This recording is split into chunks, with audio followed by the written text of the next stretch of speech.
Types of armature winding वाले video में हमने देखा था कि इन वाइंडिंग को 3 ग्रुप में बांटा गया है, जिसमें से अब तक हमने इन 2 ग्रुप यानी कि इन 4 वाइंडिंग को इससे पहले वाले वीडियोस में अच्छे से समझ लिया है। यदि आपने उनको नहीं देखा है तो एक बार अवश्य जाकर देखें।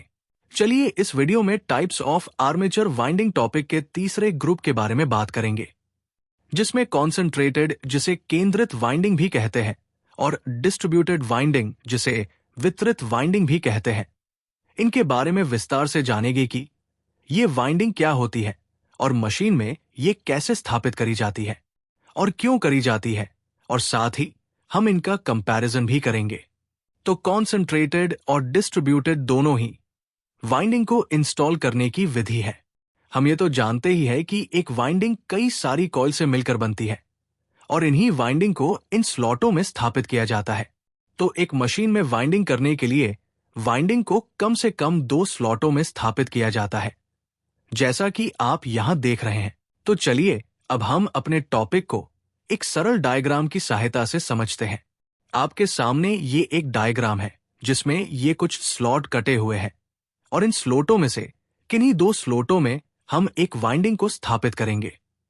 ध्यान दें कि हम केवल एक वाइंडिंग को लेकर चलेंगे, जिसकी सहायता से हम इन दोनों टाइप्स को बारीकी से समझेंगे। तो कॉन्सेंट्रेटेड वाइंडिंग में वाइंडिंग कॉइल को केवल एक स्लॉट युग्म में स्थापित किया जाता है।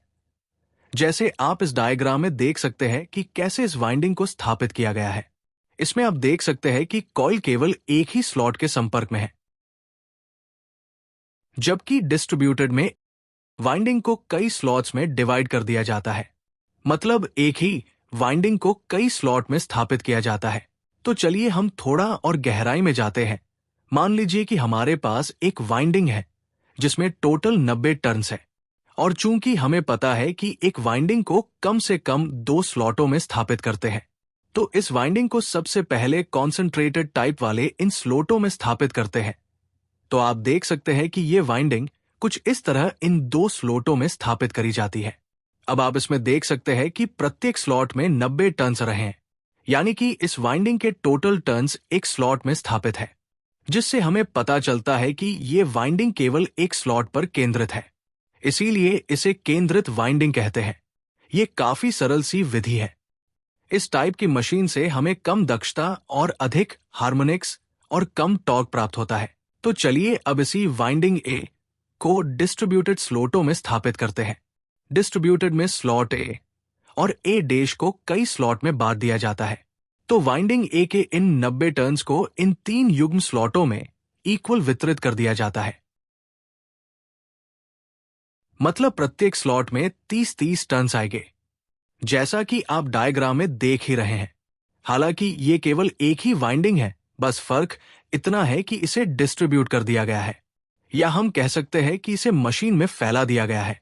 और ये स्लॉट भी एक ही वाइंडिंग के हैं, अर्थात वाइंडिंग ए की 3 कॉइल को इन 3 स्लॉट युग्मों में स्थापित करके एक पूर्ण वाइंडिंग ए का निर्माण किया गया है।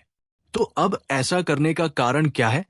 ऐसा करने से मशीन में चुंबकीय फ्लक्स का फैलाव बेहतर होता है, जिससे हमें मशीन के एयर गैप में एक स्मूथ और अधिक साइनोसॉइडल चुंबकीय क्षेत्र का उत्पन्न होता है, जिससे प्रेरित होने वाला ईएमएफ भी अधिक साइनोसॉइडल हो। इसकी संरचना केंद्रित की अपेक्षा थोड़ी जटिल हो जाती है, लेकिन ये उससे अधिक उपयोगी है।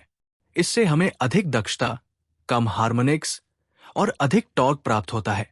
इसलिए सिंक्रोनस मशीन जैसे अल्टरनेटर और मोटर में इसी वाइंडिंग का प्रयोग किया जाता है। तो चलिए अब हमने इन दोनों वाइंडिंग के टाइप्स को अच्छे से समझ लिया है, तो अभी हम इन दोनों का एक सारणी बनाकर तुलना कर लेते हैं, जो आपके अध्ययन के लिए काफी उपयोगी साबित होगा। धन्यवाद।